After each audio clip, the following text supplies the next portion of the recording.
Welcome to Malvern Books. Thank you all so much for being here this evening.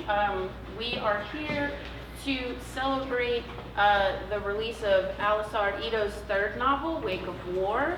And we will be hearing from Alisar at the end of the reading. First up, we have Kendall Smith, and then we'll and then we'll hear from Brennan Utley, and then we'll hear from Alisar.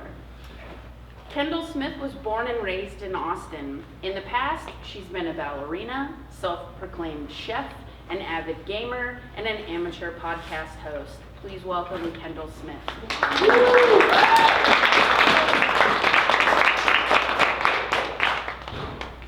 Hello. Hi. Here.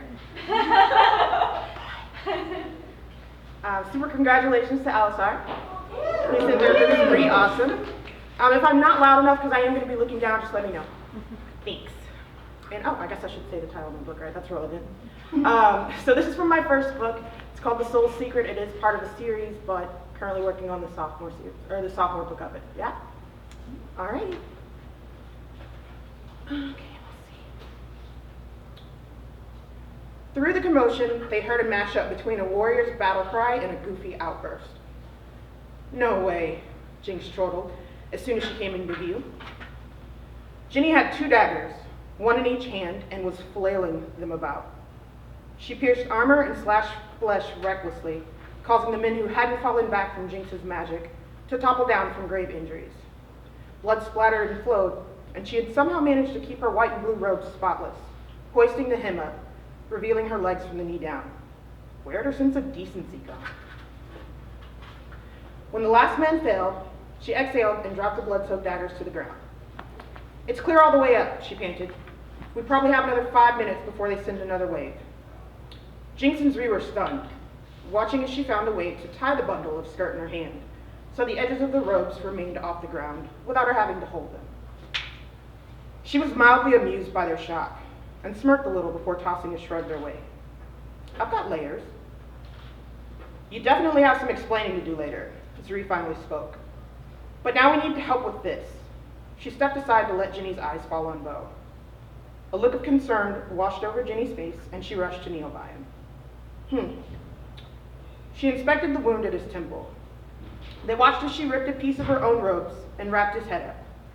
She had managed to stay clean through slaughtering a few men. There was no way she was going to let a head wound stain her clothes while she helped him. Can you give me an idea of how much blood he lost? She grunted while picking him up as best she could. One of his arms was around her shoulder, and she wrapped one of hers around his waist and hoisted. 0 clue, Jinx answered, charging up the remainder of the stairs.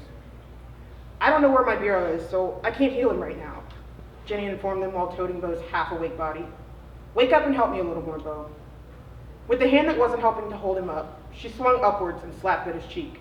Get up! He roused enough that he could shuffle his own feet. Whining, he also let them know that he was aware enough to make noise. Take a left when you get to the top, Ginny informed Jinx. Make a portal when you get up there and get these 2 out of here, Zri instructed. I'm going back to the surface to make sure my parents are out of here. Well, I thought you were mad at them. Doesn't mean I want them dead. Fair enough. Are you really going to tear this place down? You realize they're going to come for you harder if you do, right?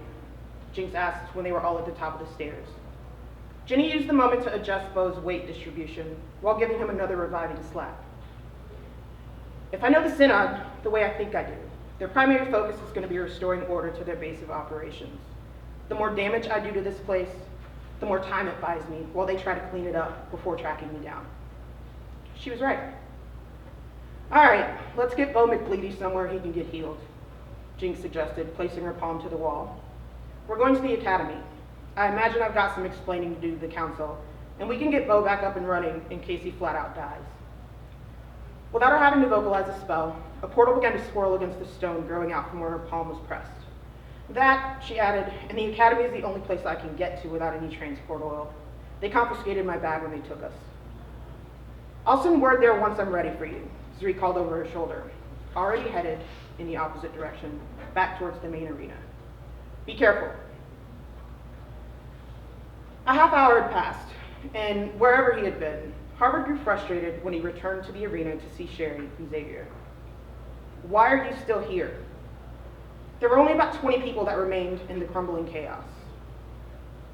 You don't get to command my men for undercover missions without my permission, Harvard.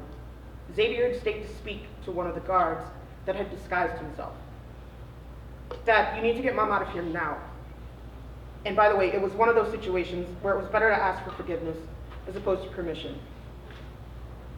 I'm not leaving until I know Zri is okay. Sherry was unwavering. Okay? Harvard couldn't believe his ears.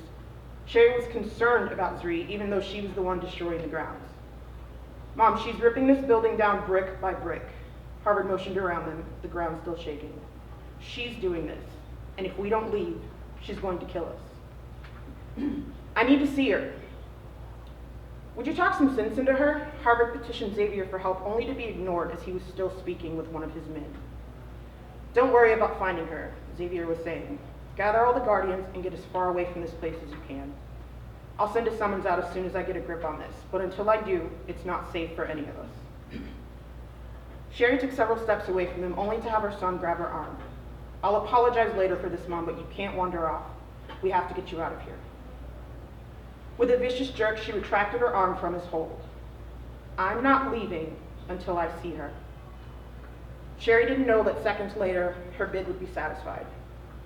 A fiery explosion flowed out from the floor's south gates, and a silhouette could be seen strolling in front of the roaring flames.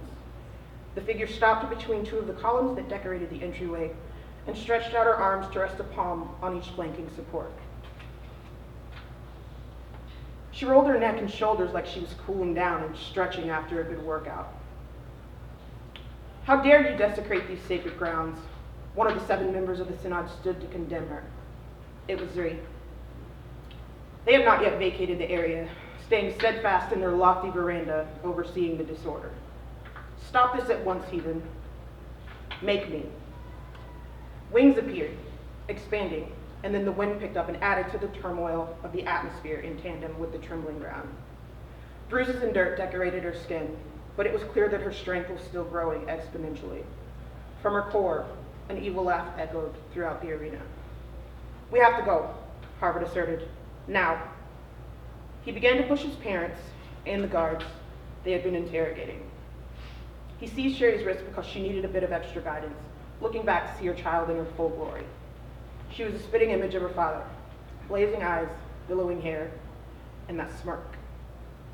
Her biceps defined themselves, and it became apparent that Zri was pushing outwards on the post.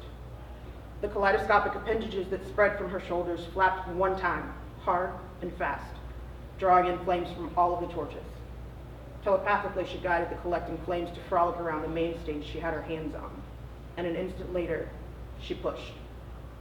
The marble columns tipped like dominoes at the south end of the structure and began to crumble, and the flames that were wrapped around the columns began to spread across the ground swiftly. Heat was sweeping through the entire facility. She watched as the Synod finally began to clamor, rising from their thrones and disappearing. That's what I thought. Prideful, she looked around at the empty showground and reminisced unearthing chains, shattering glass, and fighting men.